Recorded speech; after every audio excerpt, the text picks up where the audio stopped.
Stacy Papillion, better known as Sergeant Pap, is a law enforcement officer with the Galveston PD.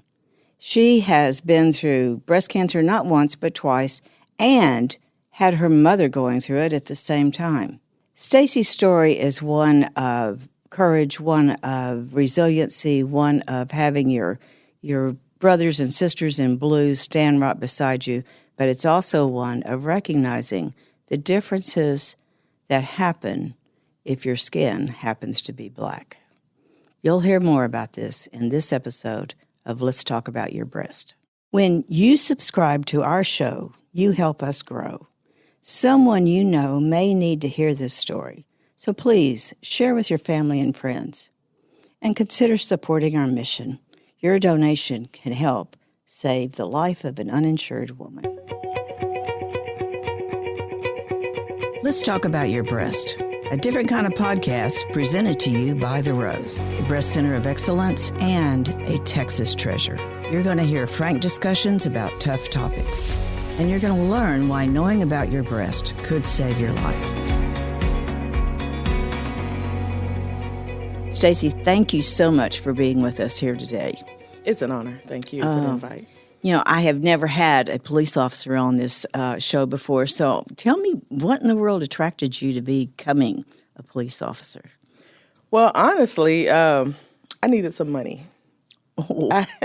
I had at the time three daughters, and I was in the medical field. I was a CNA. Oh. And didn't pay much. And so I was thinking, like, goodness, what can I do? I need some more. I need to get in a different tax bracket, you know. Mm-hmm. I was thinking. So I thought about nursing, becoming an RN, but then being a police officer, it didn't take 4 years, you know, at the time. And DPS, actually, at the time, I saw in the newspaper, they were having a hiring process they were trying to hire more females. So I was like, goodness, Police Academy, 9 months, RN 4 years. Here we go, you know, Police Academy. So I didn't grow up saying I wanted to be a police officer or anything like that. I just honestly, that's the honest answer. I needed more money to take care of my daughters. Well, what an amazing career you've had, though, since then. I mean, you know, and I think about what you just said about they needed more females. Mm-hmm. And here you are, female police officer who has discovered she has breast cancer. Now, how important was the support of all of your colleagues during that time? There are no words for it. It's kind of hard to put it in words. The support that I received from all of my brothers and sisters in blue was astounding. It was very important in my journey, the first and second time that I was diagnosed. It was a godsend. You never know how much you need people until you need people.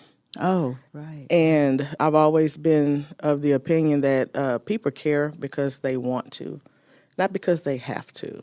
All of my brothers and sisters at the Galveston Police Department, not only the Galveston Police Department, just in the law enforcement community, they rallied around me, you know, and they put me in their prayers. And they just, you know, when I was weak, they were strong for me.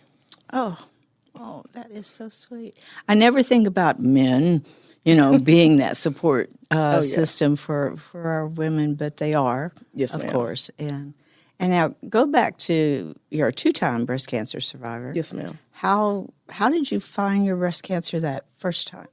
Well, the first time I was just, you know, I was laying down in the bed and I laid on my stomach. And so I felt like a little pain, you know, on my left side. Mm-hmm. And which wasn't uncommon because, you know, women, we have menstrual cycles, you know, we get a little tender there. But, you know, I rolled over and I just kind of started feeling, you know. So I felt like this little bitty, like a pebble, you know, on my left side. So, you know, the type of person I am, I'm going to call the doctor with whatever. I can have a hangnail and I'm making an appointment because it hurt. So I called my gynecologist's office at the time, that same day. And so they had an appointment 2 days later. So I went in and my gynecologist, he told me, he said, well, he felt it, and he said, well, I'm not really concerned about it being cancer. He said, because it normally doesn't present with pain. He said, and I was 35. So he said, but, you know, you're getting close to the age to where we're going to start the mammograms and all that. So I'm going to go ahead, just be on the safe side and send a referral. And I went into Victory Breast Imaging, got my first mammogram and ultrasound, and that's when it was discovered. I kind of had an idea something was wrong because, and that was my first mammogram and ultrasound, but, when something's wrong, they kind of start taking a lot of pictures and they, kind of more people starts coming in and looking at the screen as well. And, I'm sitting there looking like I know what I'm looking for because I don't, but I'm trying to figure out, what are y'all doing? Like, what are y'all looking for? So, but thank God it was caught very early. It was stage 2. And I was able to get through that diagnosis with only God's blessings and His healing. Now, Stacy. Yes, ma'am. You just told us 3 different things there, and it's some things that women don't always do. Yeah. First of all, usually cancer doesn't hurt. Yeah. But you were paying attention to your body. Yes, ma'am. And, I'm always amazed at the number of women who have said, there was just this little twinge, or there was just something that was telling me I need to go get that checked. Yeah. So that's first message. Let's always listen to our bodies. Second one was you actually did something. I mean, a lot of women, that's a huge message, will say, okay, I'll take care of that later, or I have too much to do to go to the doctor. But, what made you so health conscious? Well, like you mentioned about listening to our bodies, I've always did that. My mom always taught me to do that. She said, your body's going to tell you something's wrong before your brain tells you something's wrong. Great advice. Yes, ma'am. Yeah. So I, even though I didn't have a history of breast cancer and didn't even know anyone who had breast cancer, I just knew I'd never felt that in my body before. And, we pay a lot of money for health insurance. Oh, yes. We pay a lot of money for health insurance. So you may as well use it. Yes. You may as well use it. So, of course, from, what my mom has always instilled in me to listen to my body and pay attention to things, I called a doctor right away. I didn't want to put it off. I didn't think it was, anything, but I just had never felt it before. And, that's the other thing. Your doctor actually listened to you. Yes, ma'am. I mean, you're a young woman. Yes, ma'am. You have no family history. There's no reason for you to even have breast cancer, and yet that doctor paid attention and went ahead and ordered for you. Yes, ma'am. That is another important message. Yes, ma'am. If your doctor didn't listen to you, you need to find another doctor. Yeah, exactly. Period. Exactly. So describe what you do on a daily basis. I mean, I have these visions of you hunting down criminals and, all kind of things. So what does your job entail? Well, currently, I supervise detectives in criminal investigations. I supervise property crimes, and right now I'm starting to supervise family services. I'm also the commander of the Galveston Police Department Honor Guard, and I'm also a part of the crisis negotiations team. And I'm also a part of the public information officers team. Goodness. So in any of those, you are very active. Yes, ma'am. And you're in physical contact at times. Yes, ma'am. With different people. Yes, ma'am. And I'm wondering, how did your day-to-day work schedule change when you were having treatment? Did you describe your treatment first? Did you have surgery? Okay. So I'll go back and I'll talk about my 2013 diagnosis, my first one, and then because they were different. They were different. So in 2013, when I was diagnosed, I had chemotherapy, I had radiation, and I had a surgery called a lumpectomy.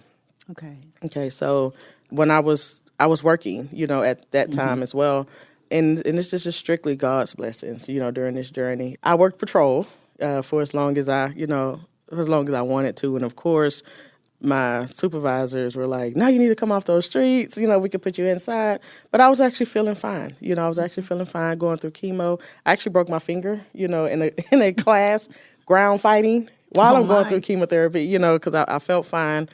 However, and I ended up losing my hair in that diagnosis, and as I mentioned to you before, like in that diagnosis, when I have to think back beyond just hearing your name in a sentence of breast cancer, but other than that, it was losing my hair. Oh, yeah. It was losing my hair. And I went to MD Anderson, and my team was just amazing. And so my oncologist she told me, she said, "Sweetie, you're gonna lose your hair." And I was like, "Are you sure?" Everybody, 100% of the people, you know, because I wanted to be that 1%, Right. you know, that it didn't happen to, and so she was like, "No, sweetheart, I'm sorry, you are," but it's hair, it comes back, you know, it grows back. So while I was working, I mean, like I said, I had so much support. I was still on patrol. I was still answering calls. You know, I was just still doing my thing up until I broke my finger. And I feel like that was God's way of saying, sit down. Sit down and get your treatments and get through, get through this. And then you can go back to that, you know, because that was probably the only way I was going to sit down. Right. And I actually broke my pinky on my gun hand. So I couldn't, you know, I couldn't work. And this did not heal for 9 months because I was going through chemotherapy when I broke it. Yeah. And my oncologist said, of course, she was upset, you know, with me. Like, why would you be doing something like that? You know, you're going through. I said, well, I didn't realize I was such a delicate flower now. You know, oh my goodness. So she told me, she said, well, I can hold your treatments for 3 weeks, you know, to let that heal, 3-6 weeks to let that heal. She said, but I don't recommend that. And I was like, well, no, this will heal when it heals, you know. So after I was done, you know, with treatment, with the chemotherapy portion of it, my finger healed, you know. And then when I came back to work, I was completely done with everything. And I used to have some fuzz on my head at the time, too. Oh, well, that helped. Yes. Yes. Go to your second time now. How is that different? So the difference with the second time, first time I was assigned to patrol. Okay. This second time I was assigned in my current assignment, which is a desk inside, you know, necessarily at a desk. And I work from an office. So nothing really changed in my daily duties besides, you know, I couldn't interview suspects, you know, or be like in public as a police officer, because just in case something happened, I was on what we call modified duty. So when you're on modified duty, it's usually due to some injury or some type of health issue you have going on, and it may not be safe for you to be out in public as a police officer, because if something happens, we have a duty to respond. And your second diagnosis was much more difficult, or what happened during that? Well, the second time, and how many years was it later? 8. 8. Okay. Yeah, 8. The second time was just routine. I was getting my mammogram. I was actually taking care of my mother. She had been diagnosed in April. Okay, so your mother was diagnosed in April. And then I was diagnosed in September. For the second time. Yes, ma'am. So here you are, you've already had breast cancer. Now you're taking care of your mother. Yes, ma'am. Who has breast cancer. Yes, ma'am. And was hers early stage? Kinda. And the reason I say kinda is because my mom, once it was discovered, she had the tumor in her left boob for maybe a year. Oh. And it hadn't went anywhere. And the way hers was discovered, she was having issues with her eyes. And I went to a doctor's appointment with her to figure out, you know, what's the problem, you know, what we need to do. She was getting these calcium deposits in her eyes. And so the doctor had suggested that she get these different tests, because he said until we get to the issue of why the calcium is building up, he could treat it, but then it'll just continue to come back. So, you know, he sends a list with us, and I go to her PCP, and, okay, we need to get these, you know, tests done. So the PCP is going through her medical stuff, and, you haven't had a mammogram, you know, in like several years. You know, you need to go and get one. So we're thinking it's just routine. Well, I'm thinking it's just routine because my mom had never mentioned to me this, you know. So we go and we get to the mammogram appointment, and I'm sitting in the waiting room, and they do her mammogram, and the nurse comes out to me, and she says she'll be back.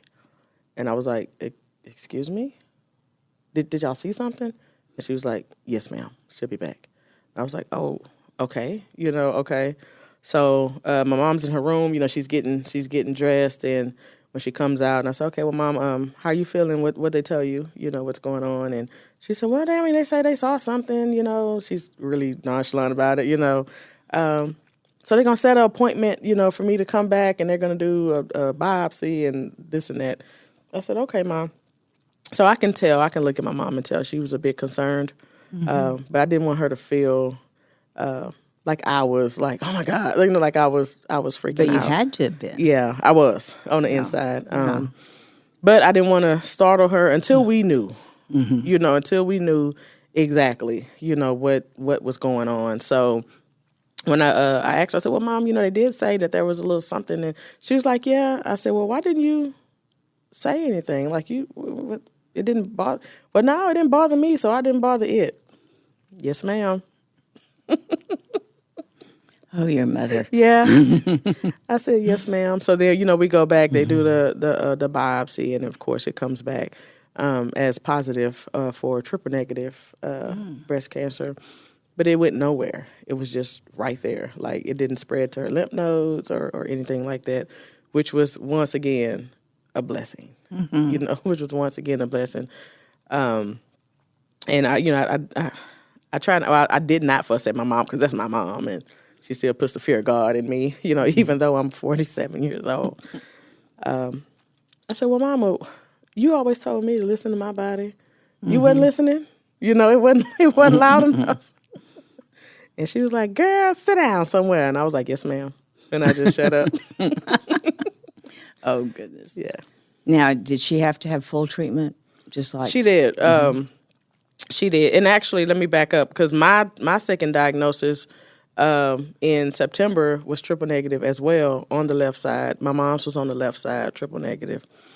They, of course, did the genetic testing, which I had back in 2013 for BRCA1 and 2, which came back no mutations detected. So this time they did 36 more, and they tested my mom for the same ones, and it came back no mutations detected in either of us. So something's happening. Like something's going on somewhere. So for her treatment, she had chemotherapy, and she ended up losing her hair as well. And that's it. They did not do radiation on her at all. This second time. How old was she? 76. Oh, okay. Yeah, 76. Yeah. The second time around, I didn't lose my hair. That's why I have so much, on my head. I actually did the scalp cooling, and it worked. It worked for me.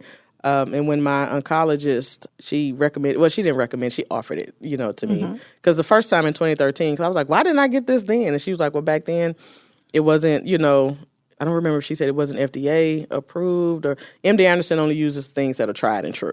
Right. And at that time, it wasn't tried and true. But this time, she said, okay, well, this is an option, for you. And then also it depends on the chemotherapy drugs that you're going to be taking. Yeah, that because some of them, it doesn't matter what you do to your hair. Your hair's going to fall out. But so when she gave me this option, she told me, she said, now, I don't know, I can't tell you. I can't tell you if it's going to work or not. One, my hair is really thick, and I have African American natural hair, and the way that the scalp cooling process works, the cap has to sit right on your scalp, like have contact with your scalp. And if your hair is really thick, it's kind of hard to push it down. But I told my oncologist, I said, well, I'm going to try. And if it works, prayerfully it works, then everyone will know it works for African American women too, or anyone with thick hair. That's anyone important. with really thick hair. Yes. And if it doesn't, then it's hair. It'll grow back. It'll grow back.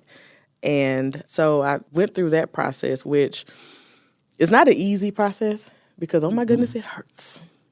It hurts. I mean, you call it a brain freeze. It's like you're eating 20,000 snow cones at one time, because it immediately starts freezing. Like once you put it, well, then the nurses helped me to get it on my hair because I had to soak my hair with water, and then they put the cap on that you have to be measured for. And as soon as they hook it up to the little machine and it cuts on, it instantly, like you can hear it. Oh. And the first time, oh my goodness, my head was hurting so bad. And I asked my oncologist if I could take Tylenol, which during when you're getting chemotherapy, they really don't like to give you Tylenol because if you're having some type of a fever or something, they need to know if there's an infection somewhere. But she was like, okay, only during your treatment, and so the Tylenol did help out. But I mean, at the beginning of the scalp cooling process, the amount of hair you see on my head now. This is the amount that I left So with. nothing changed Very, with it. very, very little shedding. But I had no bald spots or anything like that. But my hair was so thick as it is now that I had very minimal. Now, how many treatments did you have, though? 4. 4. I had 4, and the first my first time in 2013, I went through several. I had Taxol once a week for 12 weeks, and then I had the big 3. They call it. I think I had 4 treatments of that, and this time I just had the big 3, and then my scalp cooling. I didn't get radiation again because once they do it one time, they don't like to do it again. But I had a mastectomy on the left side this time. I wasn't given an option of lumpectomy. My oncologist was like, "No, that girl, that puppy got to go." Oh. But. Did you do reconstruction? Yes, ma'am, I did, and the advancement, of plastic surgery and just, you can't tell. They make you whole, again, they make you whole again. So, and my mom went through reconstruction as well. She had hers first, though. April, then you in September. Yes, ma'am. So you're taking care of each other even through mastectomy and reconstruction and yes. And I was happy that we got her through chemo before I started chemo because I had some hiccups. I had an infection happen, and my chemo was kind of put off until that was cleared up. So I was happy that we were able to get her through chemo and on the road to reconstruction before I got down and started. And started doing all that. So, but how unusual for both mother and daughter to be having the same type of procedure and the same type of recovery. And I feel like I was diagnosed again so that my mother wouldn't have to go through this alone. Stacy. Yeah, that's what I feel like, yes. Because and I feel like it was a blessing. I don't feel like it was a curse at all. I feel like I was actually able to. My mom was able to go through it with me, knowing that we were going through it at the same time. We were a team, and I just think that, God,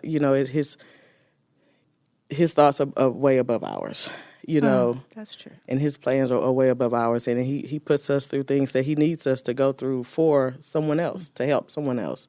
And I've always felt like my diagnosis, both times, was so I can help someone else, and so I never questioned God as to why me. I always said, why not me? Because my journeys have been blessed. Like I have not had terrible war stories or anything like that. I remember my first diagnosis, and of course, I didn't know anybody. And when you go online, you only see the horror stories. You no one that goes through it and actually gets through it, and no one's really positive about it. Back then, it was always, I got chemotherapy, and you see these photos, and someone's eyes is sunken in their head, like you're just thinking, oh my God, this is like the end. This is going to be the end for me. And so after that diagnosis, and I thought back, and I was like, man, I need to speak up about how my journey went. It wasn't, of course, nobody wants, to be diagnosed with any type of cancer. But if I had to go through it, I thank God that I went through it with grace and that He blessed my journey. He put the right people in my path. He blessed me to make the right decisions in regards to my treatment, which that is something that all women and everyone needs to know, to be very active in your health care. I asked a lot of questions, and I would tell my oncologist, make it plain. I didn't go to medical school. Oh, good advice. Yeah, yes. Make it plain. Make it plain. Because if I don't understand it, I'm not going to say yes. So, you understand, you went to medical school. I did not, so make it plain for me, and of course that happened. I mean, I had some of the best doctors. So, Stacy, you're talking about how you felt like you needed to share your story. What was it like telling it publicly for the first time? Do you remember that time? I do. I was actually eager and excited. Was it to your colleagues or at another Just to event? anybody who wanted to know. I've always been an open book, even from the first time. I didn't know, like, my first diagnosis, I had to process that. Right. I had to process that, and I had to process how to tell people if I wanted to tell people, but how could I not tell people? Like, it was, because I come to work and all my hair is gone. You know what I'm saying? Yeah. So somebody's going to be like, what's wrong with you? Right.